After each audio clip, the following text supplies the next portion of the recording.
Bonjour à toutes, bonjour à tous et bienvenue dans cette petite vidéo qui est en fait la troisième partie d'une seule vidéo qu'on a découpée parce que sinon c'était vraiment beaucoup trop long. Et du coup on s'est dit bah tiens on va attaquer du coup d'autres marques là-dedans.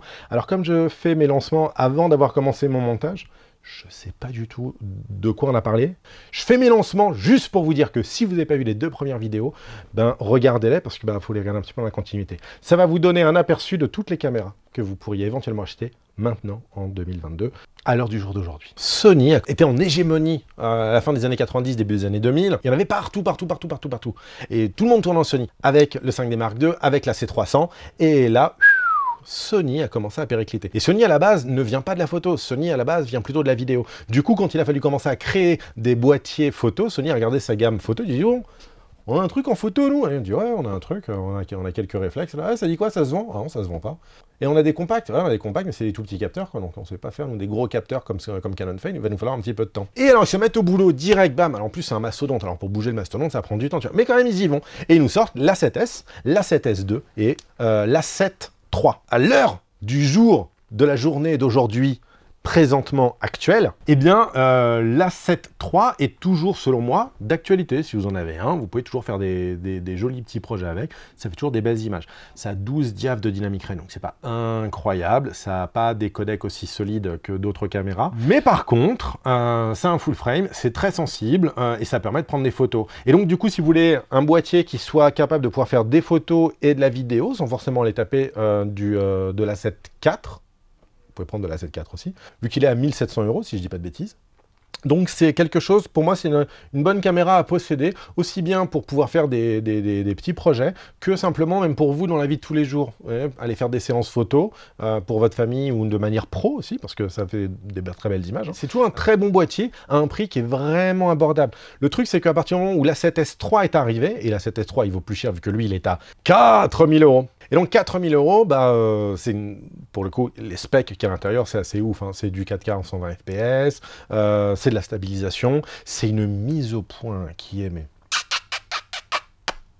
incroyable. Tiens, voilà, c'est ça la mise au point. 1, 2, 3, hop, voilà. C'est absolument incroyable. C'est la 7S3 avec laquelle on tourne. Ça va très très vite, c'est naturel, c'est fluide, c'est pas trop mécanique, c'est très très bien. Ça fait du 4.2.2 10 bits en interne, ça fait du RAW sur enregistreur externe type Atomos, en ProRes RAW par exemple. C'est une caméra qui a une prise HDMI full size, contrairement par exemple au R5C. C'est une caméra qui est très légère, qui a une bonne autonomie, qui a un écran qui est orientable. Et puis c'est une caméra qui a 15 stops de dynamic range, donc de plage dynamique, un stop plus, ils disent. Du coup, ça prend totalement sens de mettre du S-Log 3 à l'intérieur, parce que le S-Log 2 n'était pas capable d'encapsuler les 15 plages de dynamic range du capteur.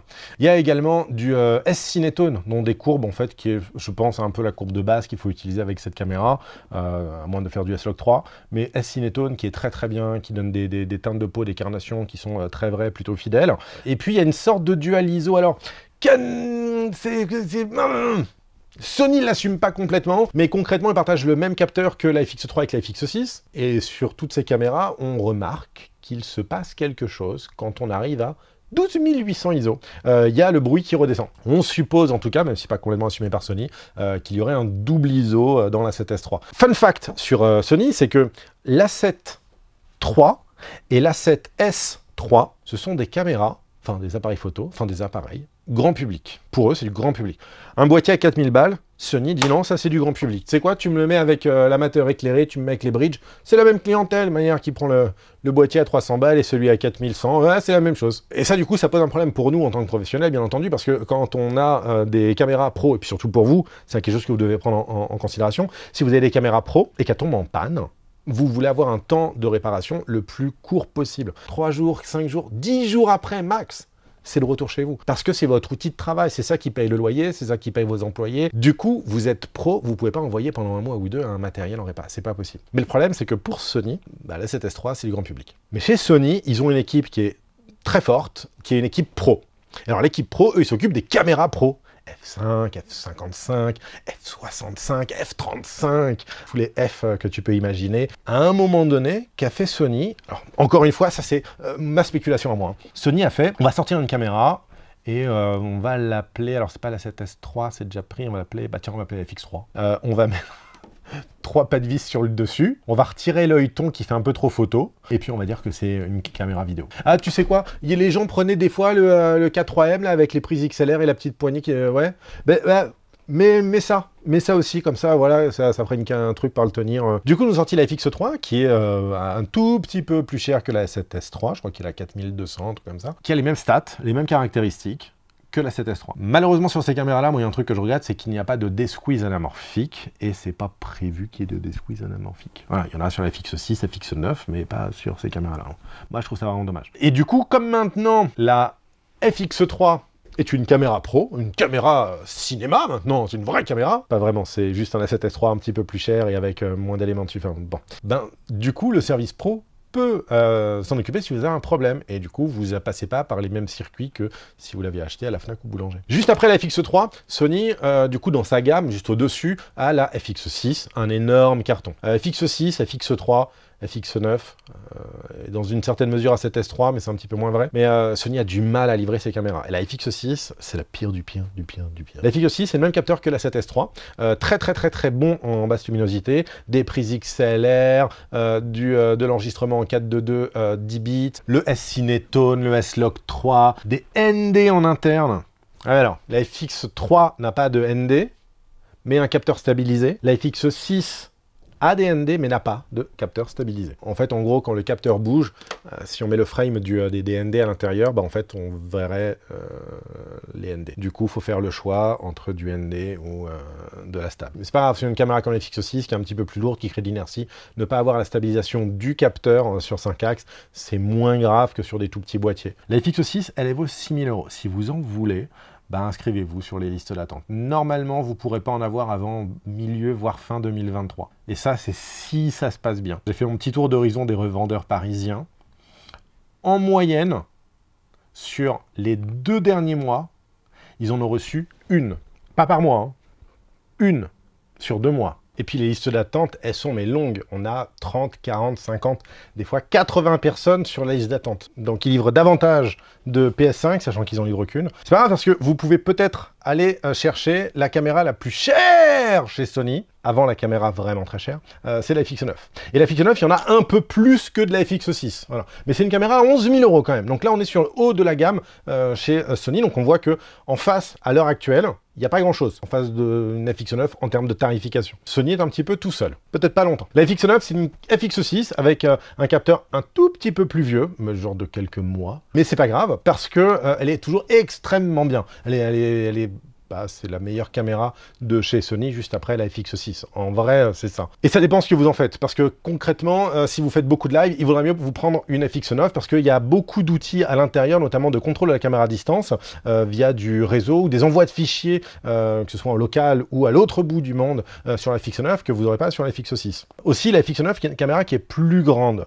Elle n'a toujours pas de capteur stabilisé, mais c'est pas grave, du coup, comme elle est plus grande, c'est une caméra semi-épaule. Les caméras semi-épaule, c'est-à-dire que vous pouvez facilement avoir un point d'appui sur l'épaule, un point à la main, et puis un point à l'œilleton. La FX9, elle a quelque chose que n'a pas la FX6, ni la FX3, ni la 7S3, c'est la possibilité de pouvoir tourner en 4K en Super 35. Les autres ne peuvent pas le faire. Concrètement, si on se met en Super 35 sur les autres capteurs, en fait, on n'a pas assez de pixels pour sortir du 4K. Par contre, on peut, sur la FX9, qui a un capteur 6K. Alors, un capteur 6K, mais elle n'enregistre que du 4K. Il y a la possibilité, en utilisant un module XDCA, de pouvoir faire du RAW en externe. Voilà, mais le module coûte un petit peu cher, alors que c'est une fonction qui est directement livrée avec la FX3, 7S3 et FX6. Maintenant, après les 11 000, il n'y a plus rien. Jusqu'à l'autre bout de la Terre, la Venice 2, qui vaut, une fois équipée, comptez environ 80 000 €. Et là, on est sur le summum du summum du summum des caméras vidéo. C'est pour moi, à l'heure actuelle, la meilleure caméra du monde. Alors, on attend là de recevoir, peut-être la porte va s'ouvrir avant la fin de la vidéo,